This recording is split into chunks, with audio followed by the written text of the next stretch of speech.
ఈరోజు నేను ఒక చిన్న ఫ్యామిలీ స్టోరీ చెప్దామని అనుకుంటున్నాను. చాలా బావుంటుంది. లాస్ట్ వరకి వినండి. సో, అనగనగా ఒక ఊర్లో ఒక చిన్న కుటుంబం ఉండేది. ఫ మామ్, డ్యాడ్ అండ్ సన్ అనమాట. సో, ఆ పిల్లాడు స్కూలుకెళ్తున్న పిల్లాడనమాట. స్కూలు నుంచి వచ్చేటప్పుడు స్నాక్స్ కొనుక్కోవడానికని రోజు వాళ్ళ నాన్నని డబ్బులు అడుగుతూ ఉంటే ఇచ్చేవాడు.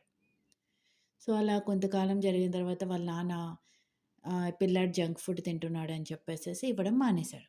తర్వాత వాళ్ళ మదర్స్ ఇవ్వడం స్టార్ట్ చేశారు. ఆవిడ కూడా అంతే. కొంతకాలం ఇచ్చాక కొడుకు జంక్ ఫుడ్ తింటున్నాడు, హెల్త్ పాడైపోతుందని ఇవ్వడం మానేసింది. సో, తర్వాత వాడు చాలా గొడవ పెట్టి, చాలా అల్లరి చేసేవాడు. ఒకరోజు వాళ్ళ నాన్న పాకెట్‌లో డబ్బులు దొంగతనం చేశాడు. చేస్తే వాళ్ళ మదర్ చూసి చూడనట్టు వదిలేసింది.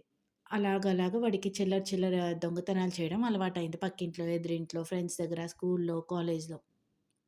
అలా జరుగుతూ ఉన్నప్పుడు ఎవరైనా ఇంటికొచ్చి చెప్తే, వాళ్ళ మమ్మీ వెనకేసుకొనొచ్చేది ఆ పిల్లాడిని.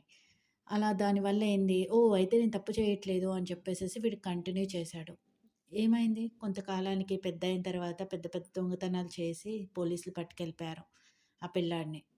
పట్టుకెళ్ళిపోవడం వల్ల వాళ్ళ పేరెంట్స్ అప్పుడు చాలా బాధపడ్డారు. ఎందుకు బాధపడ్డారు? ఎందుకు అంటే చిన్నప్పుడే మనం తప్పు చేసినప్పుడు ఫస్ట్ టైమ్ వాళ్ళ అబ్బాయి దొంగతనం చేసినప్పుడు అప్పుడే ఒకసారి కొట్టి ఉంటేనో, చెప్పి ఉంటేనో, కూర్చోబెట్టి కౌన్సెలింగ్ ఇచ్చుంటే బావుండేది కదా! అయ్యో! మేమివ్వలేదు. ఈరోజు మా అబ్బాయి జీవితం నాశనం అయిపోవడానికి నేను, మా ఆయనే కారణం అని చెప్పి ఆ తల్లి చాలా బాధపడింది. సో, దీన్ని బట్టి మీకేమర్థమైంది? చిన్నప్పుడే మనం అన్నీ కూడా చూసుకోవాలి తప్ప పెద్దయిన తర్వాత పిల్లలు మారరు. అంతే అది.